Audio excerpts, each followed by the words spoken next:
Hi everyone, welcome to 5 Good Minutes. I'm Tom Blefko. Now I've started to hear some grumblings in the marketplace, both with consumers and with agents, that they're fearing another real estate bubble just like it occurred in 2006 and 2007.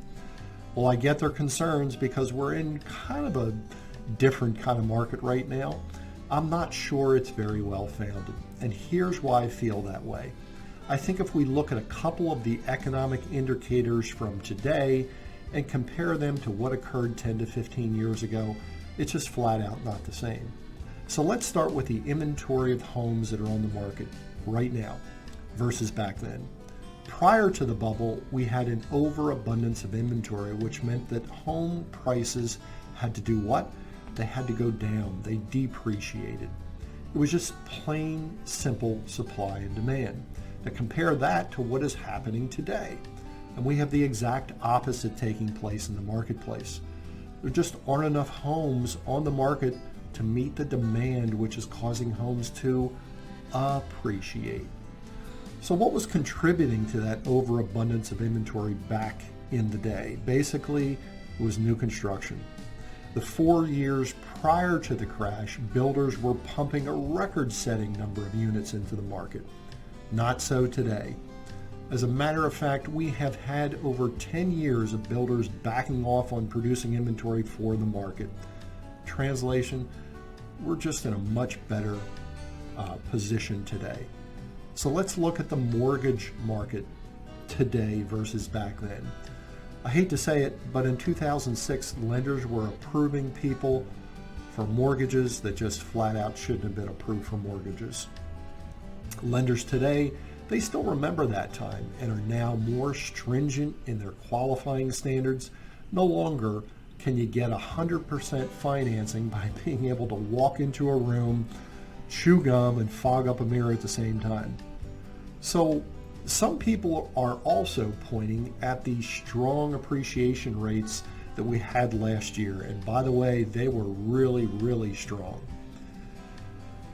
But if you look at that in historical context, we're nowhere close to what happened in the run-up to the bubble. In the 4 years prior to the crash, appreciation rates averaged close to double digits every year. Contrast that with what we've experienced over the past 4 years. 1 year with double-digit appreciation and the other 3 years close to historic norms. It's just not a good comparison at this point in time.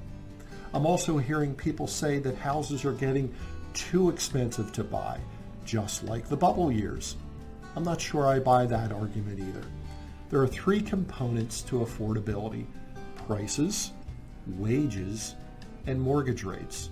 Now, if we travel back in time to 2006, prices were high, wages were low and relatively stagnant, and mortgage interest rates were, if anybody remembers that, 6%. Now fast forward to today, prices are high, wages have increased, and mortgage interest rates are at historic lows, hovering around 3%. Not a fair apples to apples comparison. In fact, if you look at the percent of the median income needed to purchase a median priced home then versus now, it was over 25% in 2006. It's 10% less today. And then the final piece of this puzzle has to do with how much home equity people have in their homes today. Unlike the bubble years, over 50% of the homes in the country today have greater than 50% equity. That is unheard of. People just aren't cashing out the equity in their homes as much, which is a good thing. So overall, while we're in a challenging market with very low inventory, I personally don't see a bubble on the horizon. So what do you think? Drop me a line, let me know, tell me I'm crazy. Until next time, all the best.